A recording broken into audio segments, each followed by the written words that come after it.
had Cajun and salsa on it. Yes, that was very good. But the thing is, you know what we added, which just sells a million bazillion burgers, is the Cowboys from Hell burger. That's the first burger I had here. It's really good. And the other thing that's different is the hamburger itself is ground steak, which the quality of the burger here is. You're making me want to eat meat. I don't eat meat. Well, but I want some wings right now. Like, listen, don't let her fool you. She eats meat. Yeah, don't let her fool you. Kind of we have veggie burgers here. I heard the veggie burgers were killer, but they're not on the menu. You gotta ask for a special, right? It's on the menu. Is it? Oh, somebody told me that. Who I told me was that? distracted by your pictures. You and Micah. Oh my God! Don't get me started already. But it's too early for this, Migs. Come on. So you just, Tim, you just got back from tour a couple of weeks ago. I did, yeah. Leave to go back on the road in a couple of days again, and then I just got back from Russia and Romania and Ukraine and Budapest. And Micah was saying, he said that you said it was just ridiculously cold over there, just crazy. Well, you know what? It wasn't quite as cold this time as it usually is. Usually when I toured through Russia and Siberia, it's the wintertime, so it's brutal, but now when you're here, there's nothing really can get much worse than walking outside in this weather. Yeah. Right. But it usually is. But, listen, touring those countries, it's great and I love it, but you definitely thank God you live in America when you kind of go to places in Romania and Ukraine and Siberia. Is your fan base bigger over there than it is here in the States? No, I would say it's the same. I mean, it's funny because people always, the misconception is metal's bigger other places, but it's really not. I mean, or they have festivals, more festivals. Yeah. But so do we. I mean, we got Rockin' on the Range that sells out 3 days in a row. Right. There's more touring going on here. I mean, there's 2-3 bands a week. It seems like playing, which isn't a good thing, but it's I play some pretty cool places when I tour. Those videos that you and Micah were posting back and forth, man, those were hilarious. Minx, did you see any of those videos that Micah was posting? Everyone. You seen it? Did you? Everyone. Well, I look forward to those. They were hilarious. Brainchild behind that. He does those videos because he's not right. And anybody that comes here knows that Micah's not quite right. But I just posted 1 or 2 because I'm on the road, so I had to kind of do something else. But it's pretty funny. That's the most publicity, most popular thing at Workforce was him posting these silly videos. And they were hilarious. I mean, and the one about you had to ride an elephant like 5,000 miles or whatever. It was ridiculous. The next one's going to be something that you're never happy. Wait, what? Right? All right. Yeah. The next one's going to be, I remember the old videos were better at the other. Nostalgia's always better in the past, right? I have a suggestion. You should start kissing more ass. Me? Yes, instead of saying how much better was the old place. No, that's not. What? Next time you come here, you're going to have one microphone in a chair. But the interviews were better in the old place. Yeah. So, I'll tell you what's really changed about this place, though, and this stands true for Akron as a whole. This sound system rips here. I don't care where you play around here. This is one of the best sound systems in town. And the last time we played here, we were just taken back by not only how great the crowd was, the service was stellar here. So I'm kissing on the last now, but that sound system pumps. It's a line array, right? Yeah, and it's a Jeff Hare system. You can't beat a Jeff Hare. You get aggressive sound in here, and we're getting a discount on it. We still pay a lot for a place like this, but it is a great. Well, dude, I'll tell you what, we loved it here. It was clean. The monitors were great. No feedback issues. It was stuff. I've heard that everybody that I've known that has played here said the sound was just. Well, to come in a place like this,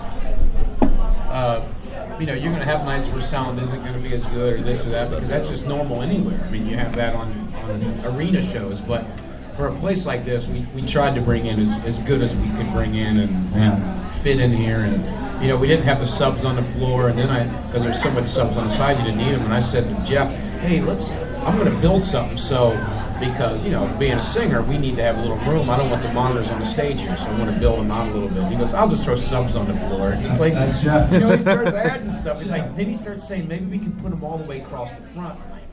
Is that hard, man?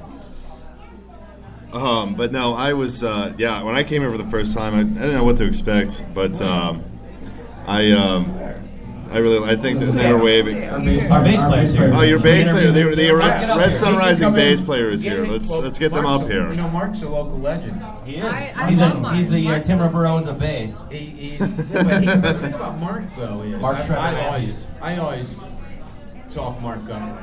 Mark can sing great, right? Where is he? Mark Oh, can play the there he is. drums. There he is. Hey, Mark Matthews. You guys nuts. I've never had harmonies like that. Listen, that guy, I used to watch him, I'm like, man, that guy sings better than me, and he's a freaking bass player. He sings. He He's sings. amazing. Oh, he does everything. I'll tell you what, though, rehearsing with He Tim. drinks like a fish, too. One of my favorite things is obviously that there's a few powerhouses in town. Mike's one of my favorite singers. Obviously, I've been in a band with him for 7 years. He blows it away. But we had to rehearse with Tim. This dude is so on point when you play with him. It's wild. He cuts right through the mix. He's just so on top of it. It's fun to play with. And then when we got to do these guys dueling back and forth, I thought that was. Well, you don't stellar. get many singers like Mike Ramos because we kind of have the same influences. Whereas I have old school, like go back with older people, but when we were talking Chris Cornell and things like that, it's big influences. Right. So you get two singers like that have we I have love- similar yeah, things that go on with us. So it's kind of unique nowadays to have two people on stage like that in the first place. Yeah, that was a lot of fun. I remember like when you left. And I'm so rehearsal. much younger and more handsome. He is. Mark Matthews, everybody say hello. There he is. That's all you get out. That's all you're gonna get out. Mark doesn't say much, but when he does say something, you listen. Yeah, you have to. Tim, you have to get going soon. I gotta get going. I gotta go do the homework with the kids. Last time I was here, right? You saw me when I was with Jim Florentine and those guys. Yeah. And I had to go to my granddaughter's. That's Chuck E. Cheese, yeah. Party. It's like, we're on stage doing a live Grandpa, a podcast thing on the stage, and there's people out there. It was Saturday at 2:00 or something like that, and I had to come up for like 10 minutes, and I said I have to go to my granddaughter's birthday at Chuck E. Cheese. Wow. Right? On the mic, And that's not something you would lie about. Yeah. Right, exactly. Right, yeah. Wendy Dio would tell me, I'd say, hey, they call me Grandpa Ripper. She goes, don't say Grandpa. Right. Hi, I'm Tim Ripper Owens from Polygraph. You hear me sing those high notes? Well, thank you very much for coming on, Tim. Tim Ripper Owens. Yes, thank you very I'm much. gonna go ahead and heckle you guys for a little bit. Well, hopefully you can come back sometime soon. So I will come back. Maybe you'll be in a cheerier mood. Tim, good to see you. Saturday at the Kent Stage, Red Sun Rising, Fracture, and Tim Ripper Owens. Thank you, Tim. All right, I am going to take a really quick break, and when we get back, we will talk all things Red Sun Rising. This is Illusion from Red Sun Rising. We'll be right back on the Crash Report, so don't go anywhere.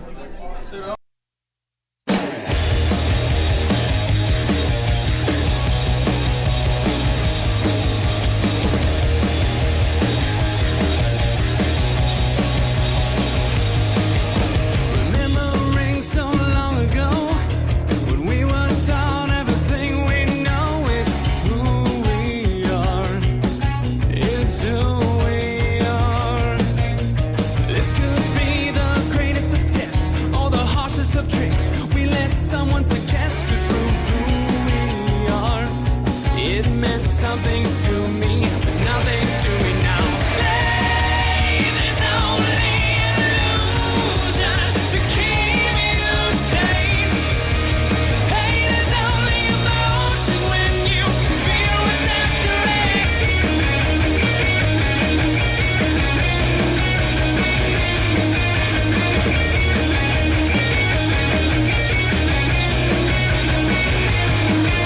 Imagining our story goes,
Just YouTube up here now? Oh, there's Ryan.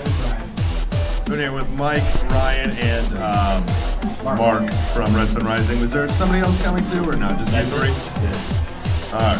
So, anyways, your drummer just had surgery.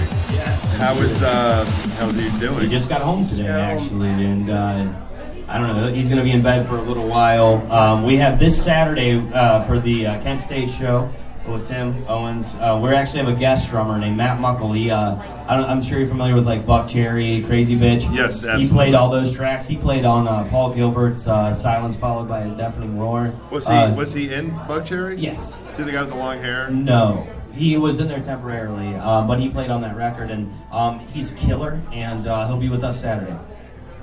I hope to make it out to that show. Megs, are you gonna go to that show? What show? Ripper in Red Sun Rising. What day?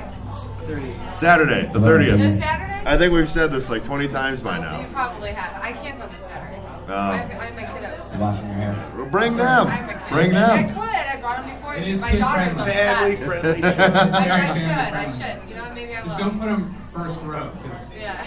Yeah, right. I like jumping into the crowd. Yeah, my 2 and 3-year-old last thing.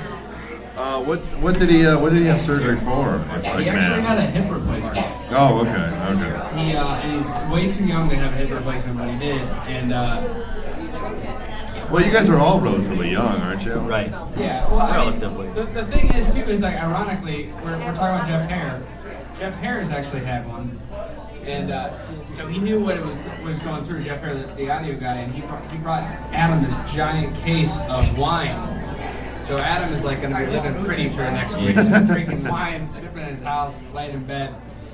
There's only a bottle left. There's a whole case. Do you know when he will be back playing shows with you guys? We don't for sure, no. We hope sooner than later, but Yeah, our tour actually starts January 31st, and we're really hoping to have him rehabilitated by then. yeah. So, How long is that? Is that the Radio Is Dead tour? yeah. How long is that tour? We should return, March 28th? March 20th. 20th, 22nd. something around there. We're going to end it basically at South by